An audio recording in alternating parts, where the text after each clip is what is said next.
পরকালের শাস্তি থেকে রেহাই পেতে গেলে আল্লাহ বলছে আল্লাহর দয়া ক্ষমা ছাড়া কেউ মহাশাস্তির থেকে রেহাই পাবে না। সূরা নূরের 14 নম্বর আয়াত। তো আল্লাহর দয়া ক্ষমা যদি আমার পেতে হয় তাহলে কিভাবে পাওয়া যাবে, এই ব্যাপারে কোরআন কি বলছে? আমরা যদি মনে করি যে জনবলি দিকে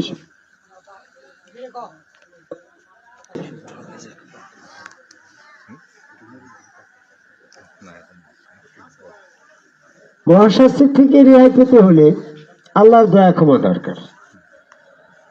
অনেকেই বলে যে ইবাদত বন্দিগি করব, নেকির পাল্লা ভারী করব, নেকির পাল্লা ভারী হলে আমলনামা ডান হাতে, হাসতে হাসতে জান্নাতে। আমি কোরআন গবেষণা করে দেখলাম যারা যারা পরিমাণ তোমার কর্মের ফল লিপিবদ্ধ হওয়ার পরেও দুনিয়াতে এত বেশি পাপের দিকে মানুষ ঝুঁকে পড়ে যে নেকির পাল্লা নেকি যারা যারা পরিমাণ লিপিবদ্ধ হওয়ার পরেও পাপের পাল্লাটাই ভারী হয়ে যায়। এই জন্য আল্লাহ সূরা নূরের 14 নম্বর আয়াতে বলে, দুনিয়াতে তোমরা যে সমস্ত কর্মে লিপ্ত আছো আমি আল্লাহ যদি তোমাদের দয়া ক্ষমা না করি মহাশাস্তির থেকে কেউ রেহাই পাবে না। তাহলে এখন আমাদের ইবাদত বন্দিগিতে পাল্লা না করে তার আমি পড়ে যে 27 গুণ সওয়াবের আশা ভরসা না করে আল্লাহ পাকের দয়া ক্ষমা সন্ধান করাই দরকার নাকি গো? আল্লাহ পাকের দয়া ক্ষমা পাওয়ার ব্যাপারে আমি আমার কোরআন গবেষণা করে দেখলাম সেখানে আল্লাহ বলছে স্পষ্ট ভাবে যে যারা আল্লাহ ও রাসূলের আনুগত্য করবে তারা দয়া ক্ষমা পাবে। সূরা ইমরানের 132 নম্বর আয়াত। হয়তো বলবেন হাসি বলছিস তুমি এত দয়া ক্ষমার কথা বলছো, তার আয়াত নম্বর থাকতে হবে, তো এই জন্য 1 নম্বরটা বললাম। আয়াত নম্বরটা আমি বেশি মুখস্থ করি বলে গর্ব করার জন্য বলছি না, যদি তোমার মনে সন্দেহ দূর হয় যে আল্লাহ পাকের দয়া ক্ষমা ছাড়া মহাশাস্তি থেকে রেহাই পাওয়া যাবে না, এটাও আয়াত। আবার আল্লাহ পাকের দয়া কারা কারা পাবে আর পাবে না সেক্ষেত্রেও আয়াতে বলছে, সূরা ইমরানের 132 নম্বর আয়াতে বলছে যারা আল্লাহ ও রাসূলের আনুগত্য করবে তারাই আল্লাহ পাকের দয়া ক্ষমা পাবে। তাহলে এখন আমার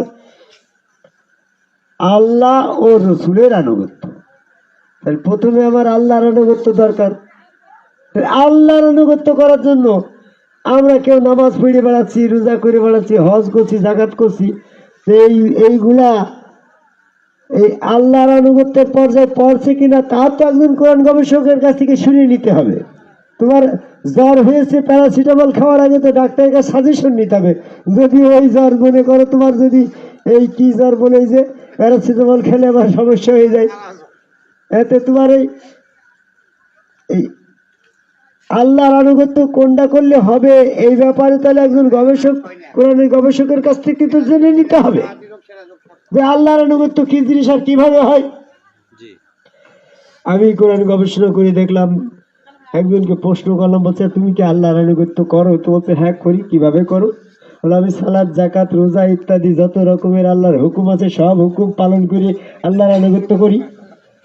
তা বললাম যে এই ব্যাপারে কোরআনে কোনো আয়াত আছে নাকি তুমি সালাত যাকাত আদায় করলেই আল্লাহর আনুগত্য করা হয়ে যাবে, এরকম আয়াত তো থাকা লাগবে। কোরআন মোতাবেক যারা বিধান দেয় না তারা জালেম ফাসেক কাফের। তুমি যে বললে সালাত যাকাত আল্লাহর আনুগত্যের পর্যায়ে পড়ে, ব্যাপারে তো কোরআন থাকা লাগবে। তুমি বলেন কি আপনি তাহলে সালাত যাকাত কি কোরআনে এই আল্লাহর আনুগত্যের ভিতরে পড়ে না? বলছে না। সূরা সমস্যা সূরা আহজাবের 33 নম্বর আয়াত, এখানে বলছে যারা আল্লাহর আনুগত্য করো, মানে সালাত কায়েম করো, যাকাত দাও এবং আল্লাহ রাসূলেরও আনুগত্য করো। তাহলে সালাতের কাজ, যাকাত যাকাতের কাজ, আল্লাহর আনুগত্য রাসূলের আনুগত্য এটা আর একটা কাজ। তাহলে আমাদেরকে সালাত যাকাতের পরেও আল্লাহর আনুগত্য করা লাগছে। তাহলে নামাজ, রোজা, হজ, যাকাত, আল্লাহর হুকুম, এগুলা যদি একটাও আল্লাহর আনুগত্যের ভিতরে গণ্য না হয় তাহলে আল্লাহর আনুগত্যের ব্যাপারটা তো কোরআন স্পষ্টভাবে বলে দেওয়া লাগবে।